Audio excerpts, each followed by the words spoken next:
مورخہ 15 رجب 1443 ہجری کو جامعہ مسعودیہ نور العلوم میں تکمیل قرآن و ختم بخاری کی تقریب میں حضرت مولانا قاری زبیر احمد قاسمی صاحب کے ذریعے دیا گیا صحیح بخاری کا آخری درس بہرائچ نامہ.com کے آواز خزانے سے پیش ہے۔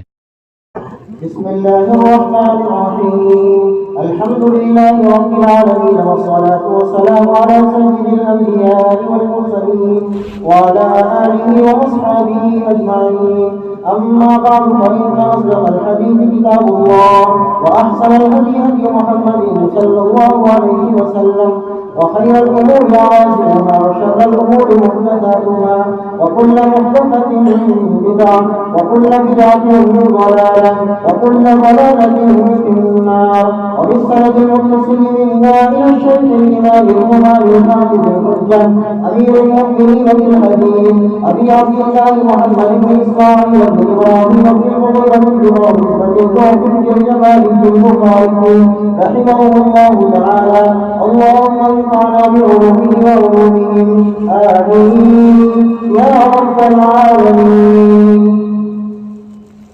باب قول الله ورفع الموازين القسط ليوم القيامة وأن أعمال بني آدم وقولهم يوزن وقال مجاهد القسطاس والعدل الرومية ويقال القسط مصدر المقصد وهو العادل وأما الباطل فهو الجاهل.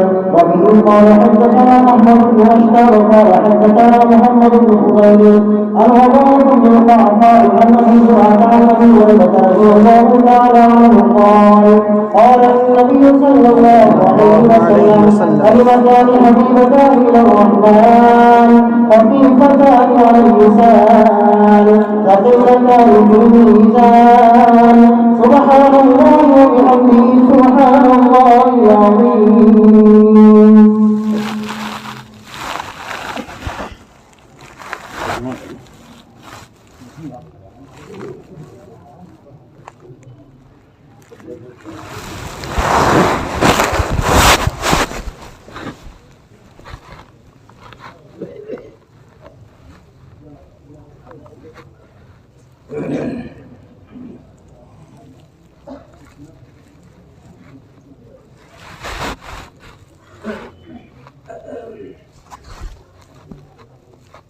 بسم اللہ الرحمن الرحیم.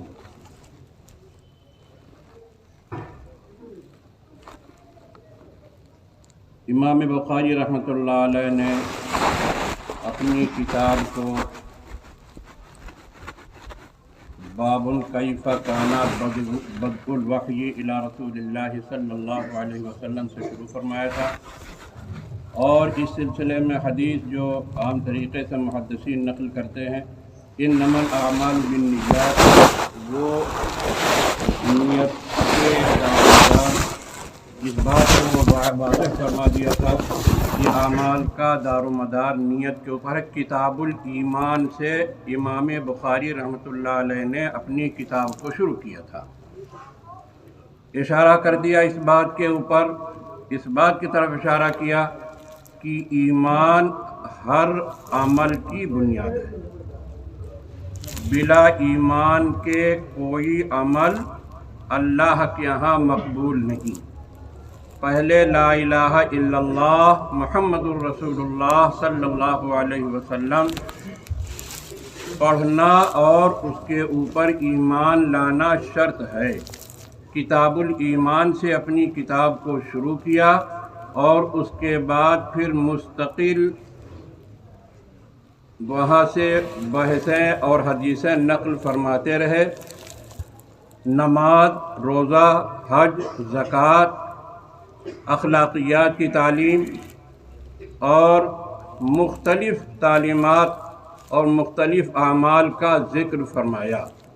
بیع، شراء، قصاص، رضاعت وغیرہ سب کی ہر چیز کا آپ نے ذکر پڑھا ہے اور اس کے اندر حدیثیں نقل فرمائیں. ایمان سے شروع کر کے بتا دیا کہ ہر عمل کے اندر ایمان شرط ہے. اگر ایمان نہیں تو عمل نہیں، اس عمل کا کوئی وزن اللہ کے یہاں نہیں ہوگا. تو شروع کیا ایمان سے، اس کے بعد پھر اعمال کا بیان شروع کیا اور ختم کیا کتاب التوحید کے اوپر. اس بات کی طرف اشارہ کر دیا کہ ایمان کے ساتھ عمل ہونا چاہیے، اور ہر عمل کے ساتھ یہ ضروری ہے کہ اخلاص ہو، اللہ کی ذات سامنے ہو۔ توحید ہر عمل کے اندر، نماز آدمی پڑھے، روزہ رکھے، کوئی بھی دینی عمل کرے، اس میں توحید ہونا چاہیے، صرف اللہ کو دکھانے کے واسطے ہونا چاہیے، تبھی وہ عمل مقبول ہوگا۔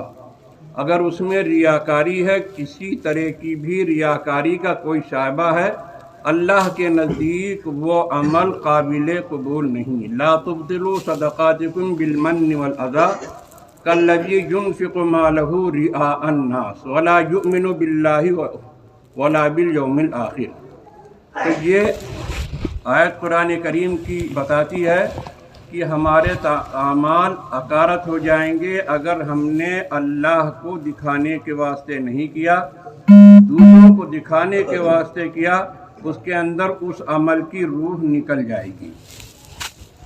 تو آخر تک توحید کا قائم رکھنا ضروری، ایمان کے بعد ہر عمل میں توحید کا قائم رکھنا ضروری ہے۔ من قال لا الہ الا اللہ دخل الجنہ، من قال آخر کلامہ لا الہ الا اللہ دخل الجنہ، جس شخص کا آخری کلام لا الہ الا اللہ ہوگا وہ جنت میں داخل ہوگا۔ تو وہ شکل جو ہے شروع میں جو حضرت امام بخاری رحمۃ اللہ علیہ نے جو پیش کی تھی، اس شکل کا، اس توحید کا آخر تک باقی رہنا ضروری ہے۔ کتاب التوحید سے علامہ بخاری رحمۃ اللہ علیہ نے، امام بخاری رحمۃ اللہ علیہ نے اس طرف اشارہ فرما دیا، اور اس کے بعد فرمایا کہ دیکھو اعمال تمہارے وزن کیے جائیں گے۔ اللہ پاک ہر عمل کو دیکھے گا۔ اعمال کو وزن کرنے کی ضرورت کیا ہے؟ اللہ تو عالم الغیب والشہادہ ہے، اللہ تو ہر عمل کو جانتا ہے۔ کون سا بندہ کس درجے کا عمل لے کر کے میرے سامنے آیا ہے، تو اس کو وزن کرنے کی کیا ضرورت؟ اللہ پاک عمل کو وزن کرائیں گے۔ اللہ تو یوں چاہے تو سب کو کہہ دے تم کافر ہو، تم مومن ہو، تمہارے اعمال ایسے ہیں، تمہارے اعمال ایسے ہیں، تم جنت میں چلے جاؤ، تم جہنم میں چلے جاؤ۔ اللہ چاہے تو ایسا حکم دے سکتا ہے، لیکن اللہ ایسا نہیں کرے گا۔ اللہ پاک اعمال کو سامنے لائے کہ خود دیکھ لو، تم بھی دیکھ لو، اور تمام مخلوق دیکھ لے، تمام انسان دیکھ لے کہ فلاں بندے کا یہ عمل ہے، اس کا ریکارڈ اتنا ریکارڈ خراب ہے، اتنا ریکارڈ اچھا ہے، لہذا اس کو جنت میں جانا چاہیے، اس کو جہنم میں جانا چاہیے۔ تم اپنے اعمال کو خود پڑھو، قرآن کریم کے اندر ہے، اپنے اعمال کو خود پڑھو اور خود دیکھ لو کہ تمہارے ساتھ کیا فیصلہ ہونا چاہیے۔ پوچھا جائے گا کیا ہمارے فرشتوں نے کچھ غلط لکھ دیا، کچھ ظلم کیا ہے، کچھ زیادتی کیا ہے؟ تو وہ خود کہے گا نہیں، اللہ پاک کہیں پر کوئی ظلم زیادتی نہیں، جو کچھ لکھا ہے بالکل صحیح لکھا ہے۔ تو اللہ پاک انصاف اور عدل کو قائم رکھتے ہوئے یہ عمل فرمائیں گے کہ بندے کے سامنے بندوں کا عمل بالکل سامنے کر دیں گے تاکہ انصاف قائم رہے۔